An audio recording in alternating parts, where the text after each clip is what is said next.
এই ছেলেটি রকেটের ভেতরে মেরামতের কাজ করছিল। তখনই হঠাৎ করে রকেটটি চালু হয়ে যায়। ছেলেটি কোনোভাবেই বাইরে বের হতে পারে না। বাধ্য হয়ে সে কেবিনের দরজা বন্ধ করে দেয় এবং রকেটের সাথে মহাকাশের দিকে উড়ে যায়। ল্যাবের টিম সিদ্ধান্ত নেয় তারা রকেট থেকে কেবিনটি আলাদা করে প্যারাশুট খুলে দেবে, যাতে করে ছেলেটি নিরাপদে মাটিতে নামতে পারে। তখনই একজন এসে তাদেরকে বলে বজ্রপাতের কারণে প্যারাশুটটি আগেই পুড়ে ছাই হয়ে গেছে। এখন কেবিন আলাদা করলে ছেলেটি সরাসরি নিচে পড়ে মারা যাবে। ওদিকে কেবিনটি মহাকাশে পৌঁছে যায়। রকেট লঞ্চের সময় হওয়া ক্ষতির কারণে ভেতরে অক্সিজেন লেভেল খুবই তাড়াতাড়ি কমতে থাকে।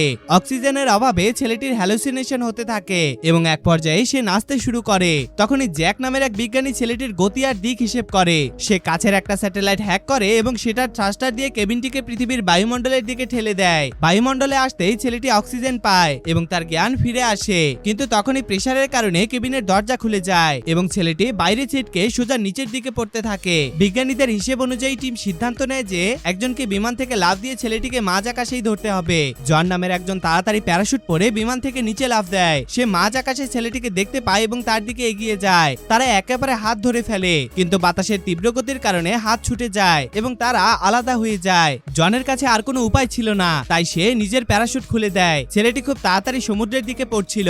এত উপর থেকে পানিতে পড়া আর কংক্রিটের উপরে পড়া একই কথা, বাঁচার কোনো আশাই ছিল না। তখনই জ্যাকের মাথায় একটা বুদ্ধি আসে। সে কাছের এক সাবমেরিনের ক্যাপ্টেনের সাথে যোগাযোগ করে এবং ছেলেটি যেখানে পড়বে ঠিক সেখানে একটা টর্পেডো ফায়ার করতে বলে। ছেলেটি পানিতে পড়ার আগ মুহূর্তেই টর্পেডোটি বিস্ফোরণ ঘটায়, যার কারণে পানিতে বিশাল এক ঢেউয়ের সৃষ্টি হয়। এই ঢেউয়ের কারণে পানির গতি নরম হয়ে যায় এবং ছেলেটি সরাসরি পানিতে পড়ে বেঁচে যায়। সাবমেরিনের ডুবুরিরা তাড়াতাড়ি তাকে পানি থেকে উদ্ধার করে। ক্যাপ্টেনের মুখে তার বেঁচে থাকার খবর শুনে ল্যাবের সবাই আনন্দে নাচতে শুরু করে।